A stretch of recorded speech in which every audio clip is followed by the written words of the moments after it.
Hello everyone, this is RN and you are watching learning activities with RN. We have completed both present and past tense all parts, and today we are going to start future tense. Future tense. Future tense मतलब जो भविष्य काल है, जो आने वाला समय है, उसको हम कहते हैं फ्यूचर, टाइम टू कम, यानी जो समय आने वाला है जस्ट आफ्टर 1 सेकेंड, 1 सेकेंड के बाद में, 2 दिन के बाद में, महीने के बाद में, साल के बाद में जो समय आता है उसको हम फ्यूचर कह सकते हैं, कहते हैं टाइम टू कम। और इसका जो पहला पार्ट है, पहला सब डिवीजन है फ्यूचर टेंस का, उसको कहते हैं फ्यूचर सिंपल या इंडेफिनिट। फ्यूचर सिंपल या indefinite tense. Basic sentence structure, tense की इंपॉर्टेंट कड़ी होती है उसका बेसिक सेंटेंस स्ट्रक्चर। तो ये फ्यूचर सिंपल टेंस का होता है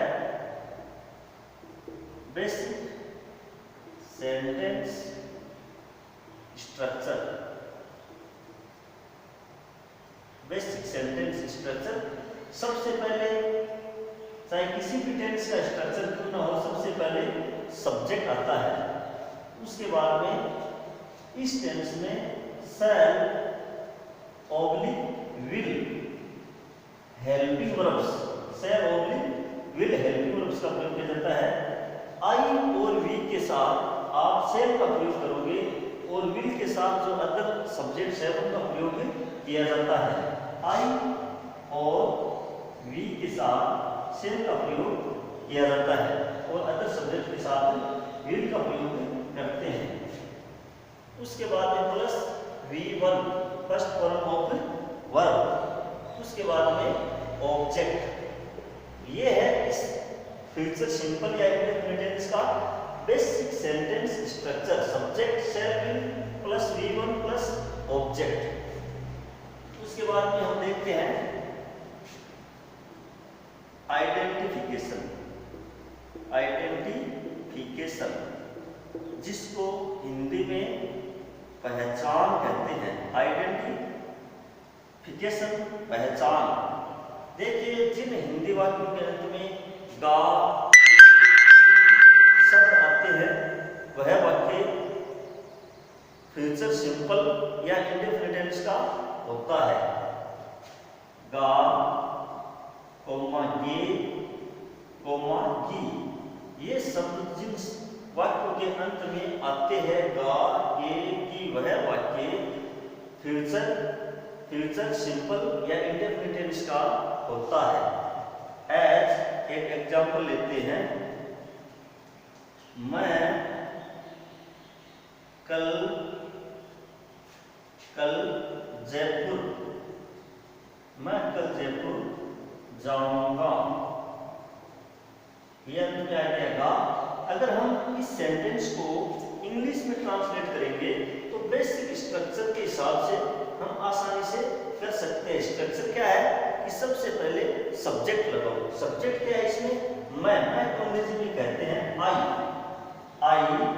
उसके बाद में हेल्पिंग वर्ब, तो आई के साथ हम प्रयोग करते हैं शैल का, आई शैल। उसके बाद में V1 जाऊंगा, जाना तो अंग्रेजी में कहते हैं गो, आई शैल गो। अब देखिए दो स्थान को जोड़ने के लिए टू का प्रयोग किया जाता है, रिलेटिव का, तो यहां हम यूज में लेंगे टू का। आई शैल गो टू जयपुर, और कल को कहते हैं टुमारो, कल जाऊंगा मतलब टुमारो। अगर मैं ये कहूं कि मैं कल जयपुर गया तो क्या आता?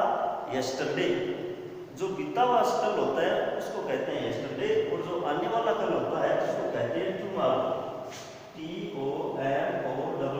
TOMORROW। I shall go to Jaipur tomorrow, मैं कल जयपुर जाऊंगा। दूसरी चीज होती है हेल्पिंग वर्ब्स। हेल्पिंग वर्ब्स यानी सहायक क्रिया। सहायक क्रिया helping verb.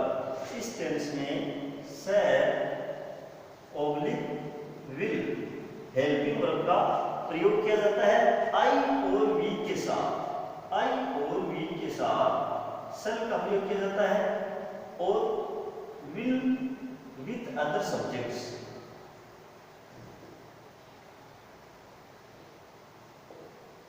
With other subjects. अब ये अन्य सब्जेक्ट्स कौन कौन से होते हैं आई और वी के अलावा? अगर आप कंफ्यूजन है तो मैंने प्रेजेंट सिंपल या इंडेफिनिट टेंस में अच्छी तरह से बताया है कि सिंगुलर सब्जेक्ट कौन से होते हैं, प्लूरल सब्जेक्ट कौन से होते हैं। अगर आपको सब्जेक्ट पहचानने में कंफ्यूजन है तो आप वो वीडियो जरूर देखना, डिस्क्रिप्शन में लिंक दिया हुआ है। आई और वी के साथ शैल विथ अदर सब्जेक्ट्स विल। अब देखिए बहुत सारी जगह है हम आई और वी के साथ विल का प्रयोग भी करते हैं। किस कंडीशन में करते हैं, कब करते हैं, उनकी सीक्रेट्स जो है, जो सीक्रेट है वो रूल है मैं आपको बताऊंगा जब मैं मॉडल शुरू करूंगा। मॉडल में मैं बताऊंगा कि किस कंडीशन में हम आई और वी के साथ विल का प्रयोग करते हैं। यहाँ हम सिंपल तरीके से, बेसिक तरीके से, जो लर्नर है, स्टूडेंट्स है या बिगिनर्स है, उसके लिए हम इजी लैंग्वेज में ये टेंस सीख रहे हैं। तीसरी इंपॉर्टेंट चीज है मैन वर्ब। मैन वर्ब जिसको हिंदी में मुख्य क्रिया कहते हैं। इस टेंस में V1 का प्रयोग किया जाता है, यानी फर्स्ट फॉर्म ऑफ वर्ब। ये है इस टेंस की आइडेंटिफिकेशन, हेल्पिंग वर्ब और main verb. Now we will see how we can translate Hindi sentence or future simple or indefinite tense using correct structures. How we can translate Hindi sentences into English. इसको आप note down कर लीजिए।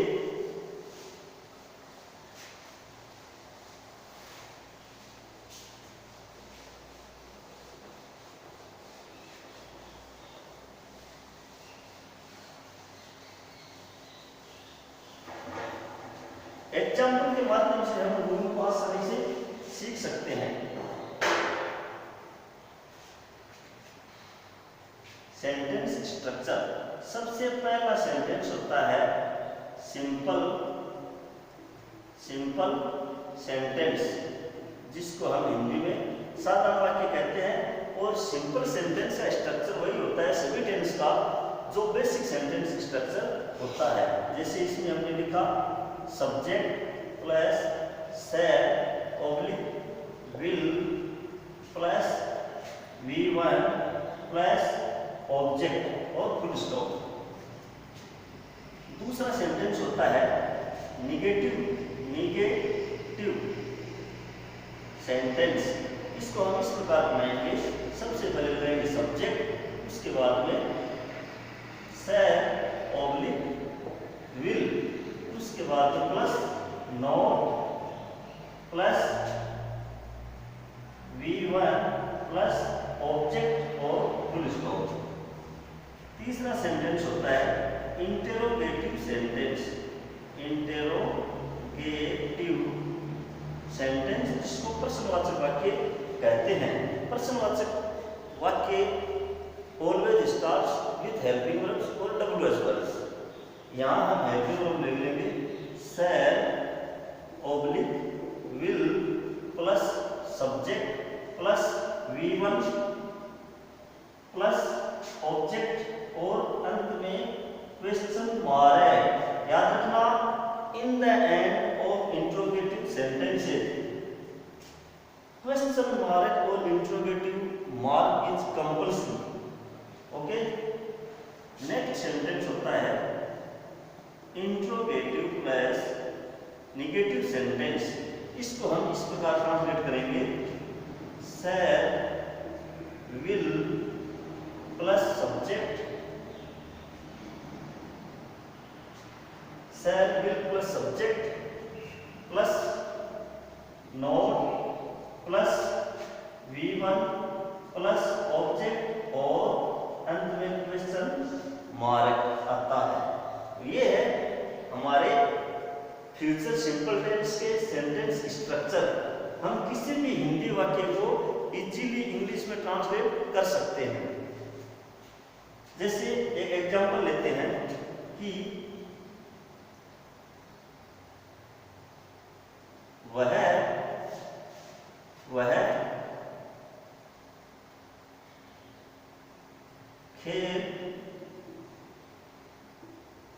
खेलेगी, वह खेलेगी। तो हमारा ये है सिंपल सेंटेंस और ये है सिंपल सेंटेंस का स्ट्रक्चर। तो यहाँ हम वह खेलेगी मतलब वह को ही कहते हैं, लेकिन यहाँ ये जेंडर चेंज है। यहाँ सी के लिए वह का प्रयोग हुआ है। सी हेल्पिंग वर्ब, शैल और विल है। आई और वी होता तो हम शैल भी यूज लेते, लेकिन सी है तो लेंगे विल, सी विल। अब खेलना को अंग्रेजी में कहते हैं प्ले, सी विल प्ले। खेल को कहते हैं game, she will play a game, वह खेल खेलेगी। नेक्स्ट सेंटेंस बनेगा वह खेल नहीं खेलेगी, वह खेल नहीं खेलेगी। इसको ट्रांसलेट करेंगे तो ये रहा स्ट्रक्चर। आसानी से बनाओ, सब्जेक्ट लगाओ, she will not play a game, she will not play a game. तीसरा सेंटेंस बनेगा क्या वह खेलेगी, क्या वह खेलेगी। तो सब्जेक्ट सबसे पहले आ जाएगा इंट्रोगेटिव में विल या शैल में से, तो हेल्पिंग वर्ब आगे विल सी, सब्जेक्ट उसके बाद में V1 play, object A game, अंत में क्वेश्चन मार्क। इसी प्रकार चौथा वाक्य इंट्रोगेटिव प्लस नेगेटिव है, तो यहाँ क्या लिखेंगे हम, क्या वह खेल खेलेगी, क्या वह खेल नहीं खेलेगी, नहीं खेलेगी। ये हो गया अपना इंट्रोगेटिव नेगेटिव सेंटेंस। ये इसका स्ट्रक्चर हमें याद है तो we have no problem translating sentences into English.